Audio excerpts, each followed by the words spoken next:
Nous passons de la spiritualité et le tourisme à l'énergie propre, à la technologie et à la modernisation.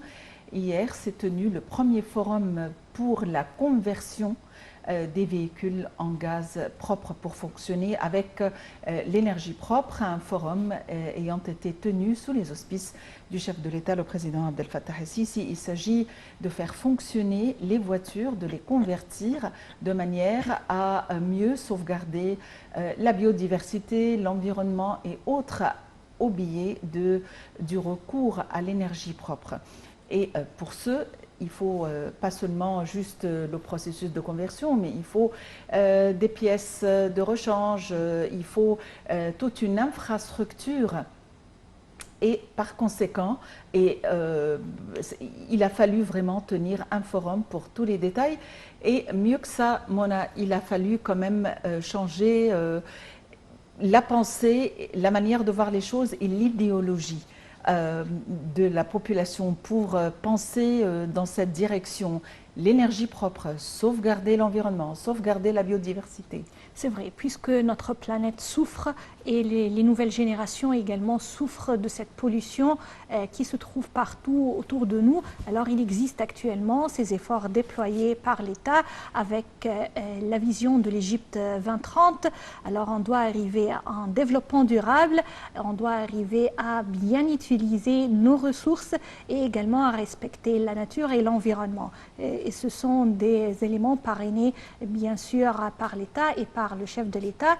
Et je crois que cette conversion vers une énergie plus propre, vraiment c'est à louer. Et comment le faire, c'est ce que nous allons découvrir à travers ce reportage. Le président Abdel Fattah el-Sisi a inauguré lundi le premier forum pour la technologie de la conversion et le remplacement des véhicules pour fonctionner avec l'énergie propre.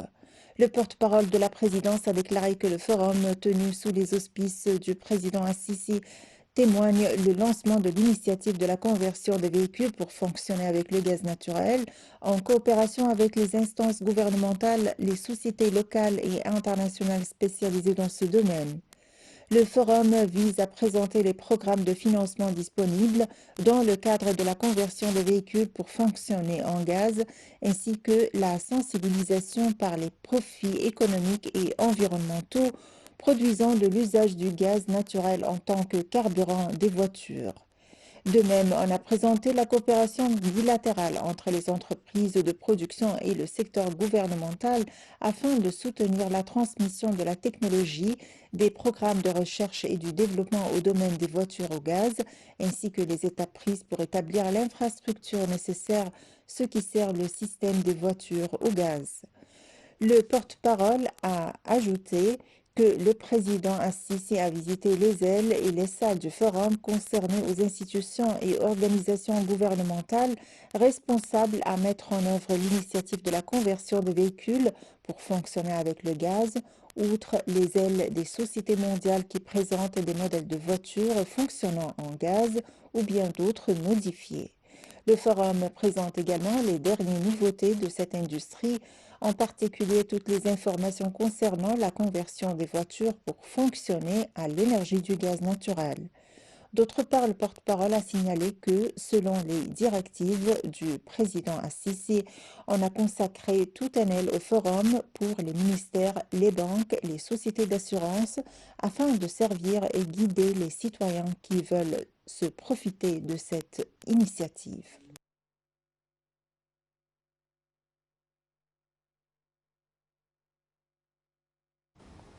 Afin de mieux parler de ce premier forum tenu sous les auspices du président Abdel Fattah el-Sisi pour lancer l'initiative de la conversion des véhicules au gaz naturel, nous avons contacté Dr Amr Mohsen, professeur en énergie renouvelable. Bonjour. Bonjour.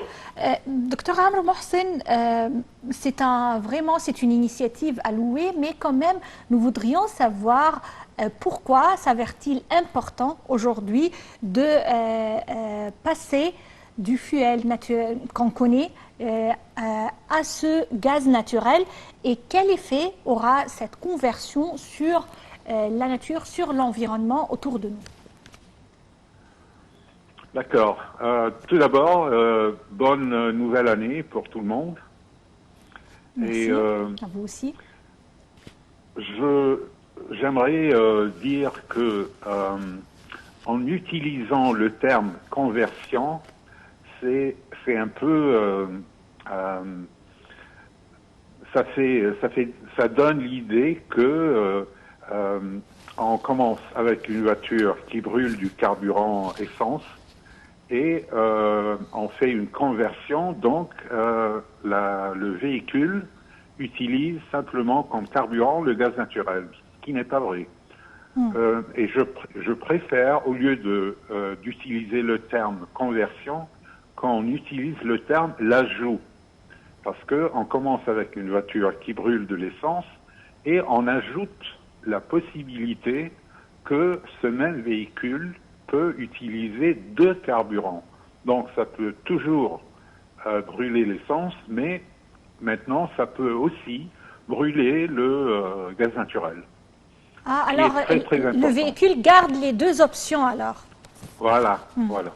C'est pour cela que je préfère pas utiliser le terme conversion, parce que ça donne l'impression, une impression un peu fausse, si vous voulez. Donc,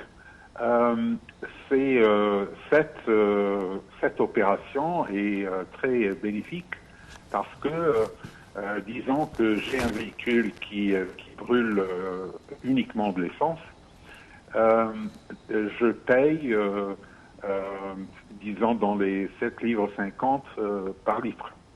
Mais quand j'ajoute l'option, la possibilité de brûler le gaz naturel, ça, pour rouler la même distance, ça va me coûter 50%. Donc je paye 3,5 livres, 3,50 livres au lieu de payer 7,50 livres. Donc ça économise pour le propriétaire du véhicule. Et quand on parle des véhicules qui roulent toute la journée, comme les microbus et les autobus de transport commun et tout ça, donc cet avantage est très important. Docteur Amr Mohsen, pour réaliser ce projet, il ne s'agit pas seulement de planifier et de prendre la décision, mais il faut vraiment une infrastructure, il faut ce qu'on appelle cluster, il faut vraiment plusieurs outils, il faut vraiment plusieurs acteurs de cette industrie. Donc, quels sont les points importants et l'infrastructure importante de manière à pouvoir réaliser ce projet et que ce soit à portée de main pour tout le monde? Ben, absolument, vous avez tout à fait raison. Il faut que l'infrastructure est déjà existante avant que l'on commence à ajouter cette possibilité de brûler le gaz naturel au véhicule. L'infrastructure, le point le plus important, ce sont les stations-service. Parce que disons, par exemple, que moi j'ai un véhicule et je vais aller à Alexandrie. Alors, j'aimerais bien s'assurer que je trouverai des stations-service pour remplir la voiture avec le carburant nécessaire. Et vous savez, la technologie maintenant, si par exemple j'ai la moitié de la voiture pleine d'essence et le gaz naturel est rempli à 100%, je commence à rouler vers Alexandrie. Si jamais je finis tout la réserve de gaz naturel que mon véhicule possède, alors ça va se tourner vers brûler l'essence sans vouloir que je fasse moi-même ce changement. Alors ça va changer automatiquement du gaz naturel quand il n'y en a plus et ça va commencer à brûler l'essence. Alors, si jamais il y a des stations-service sur la route Le Caire-Alexandrie, donc quand je vais sentir, quand je vais voir que ma réserve de gaz naturel a commencé à diminuer, je pourrais facilement remplir dans ces stations-service.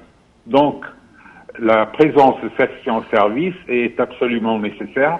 Et on voit que pendant l'année 2020, l'année dernière, qui vient de se terminer, il y avait plein de nouvelles stations-service à Qena, à Sharm el-Sheikh, pour donner la possibilité que les gens puissent rouler hors des villes en ayant le confort de trouver des stations pour fournir le gaz naturel. D'accord. Est-ce que cette conversion-là est coûteuse et est-ce qu'elle s'applique à tous les modèles de voitures ou aux voitures automatiques, manuelles, ou est-ce qu'il y a vraiment des spécificités concernant les voitures? Ok, très bonne question. D'abord, c'est un ajout, pas une conversion. Alors, vous savez, quand ce projet a commencé ici en Égypte, il y a 25 ans que ça a commencé. Ça a commencé vraiment en 1995.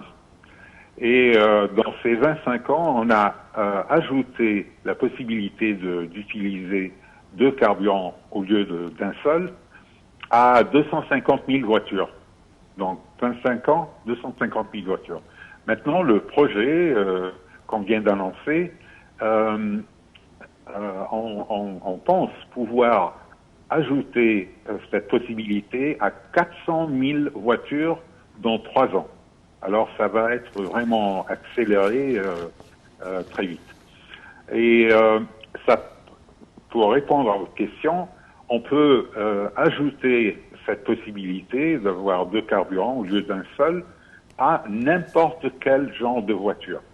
Et quand on a démarré en 1995, la technologie était moins avancée, si vous voulez.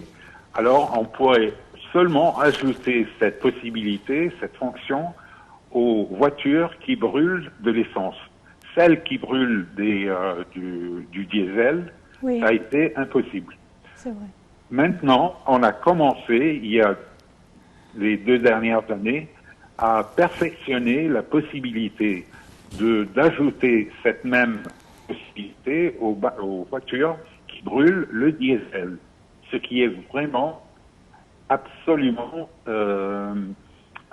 joyeux, parce que vous savez, les voitures qui roulent le maximum de temps sur les rues sont les microbus, le transport commun et tout ça. Et la majorité de ces véhicules utilisaient du diesel. Donc, l'ancienne technologie ne permettait pas d'ajouter cette fonction. Tandis que maintenant, on peut ajouter ça même aux voitures qui brûlent le diesel, pas seulement l'essence. Docteur Amr Mohsen, vous êtes professeur en énergie et énergie renouvelable. On vous remercie infiniment pour ces explications concernant cet ajout d'un deuxième genre de carburant plus propre à nos voitures. Une initiative parrainée par le chef de l'État et également un forum. Le premier forum concernant ce sujet a été tenu hier afin de passer en revue comment nous allons utiliser le gaz naturel pour les véhicules et comment seront les programmes de financement pour passer à ce genre plus sain, plus propre et qui vraiment respecte la nature et l'environnement.